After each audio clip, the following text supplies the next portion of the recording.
wabarakatuh. Waalaikumsalam.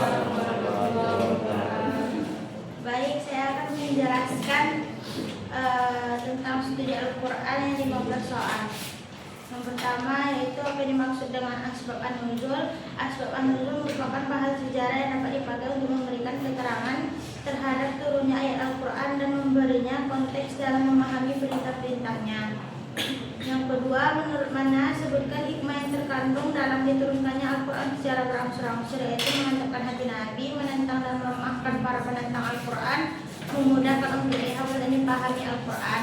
Apa yang dimaksud dengan tafsir secara bahasa dan istilah? Secara bahasa, tafsir berasal dari kata basara yang berarti menjelaskan, menyingkap dan menerangkan sesuatu yang sama. Sedangkan menurut istilah, tafsir yaitu sebagai ilmu untuk memahami kitab Allah yang diturunkan kepada Nabi Muhammad dengan cara menjelaskan makna-maknanya, hukum-hukumnya, serta hikmah yang terkandung di dalamnya sesuai dengan kemampuan manusia dan berdasarkan kaidah yang benar. Sebutkan ciri-ciri dari tafsir. Menjelaskan makna zahir teks Al-Quran berdasarkan pada riwayat, menggunakan perangkat ilmu bahasa Arab, mencakup bidang hukum, akidah, kisah, sejarah, serta nilai moral. Apa yang dimaksud dengan takwil secara bahasa dan istilah? Takwil berasal dari kata awal yang berarti mengembalikan sesuatu kepada asalnya atau maksudnya. Sedangkan menurut istilah, takwil ialah mengalihkan lafaz dari makna zahirnya menuju makna lain yang dibenarkan oleh dalil baik berupa nasihat syar'i, bahasa atau akal. Menjelaskan perbedaan antara tafsir dan takwil. Dalam makna, tafsir fokus kepada zahir, sedangkan takwil fokus pada batin. Terus ada dalam metode, objek, dan tujuan.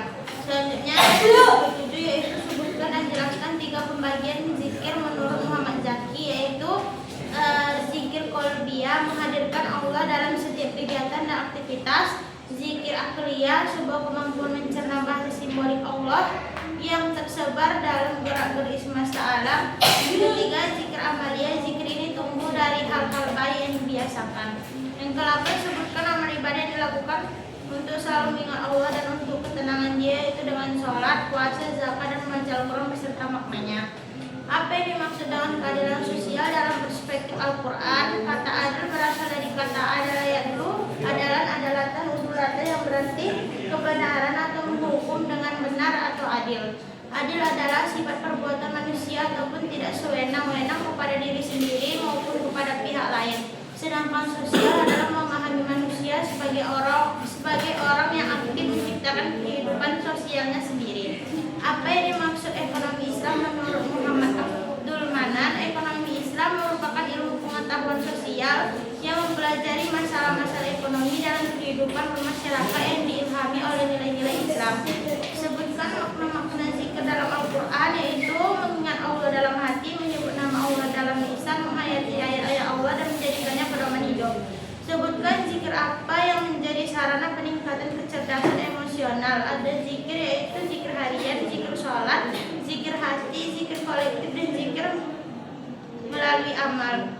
Yang dimaksud dengan etika dalam Al-Quran yaitu fondasi utama moralitas umat Islam, menekankan pentingnya adab dan akhlak dalam seluruh aspek kehidupan, termasuk interaksi di era digital.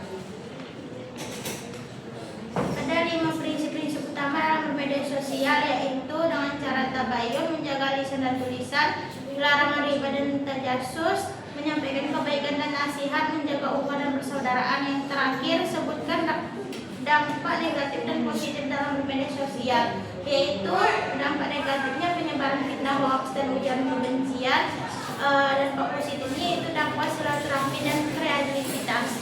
Mungkin hanya ini saja yang bisa saya sampaikan. Saya mohon maaf.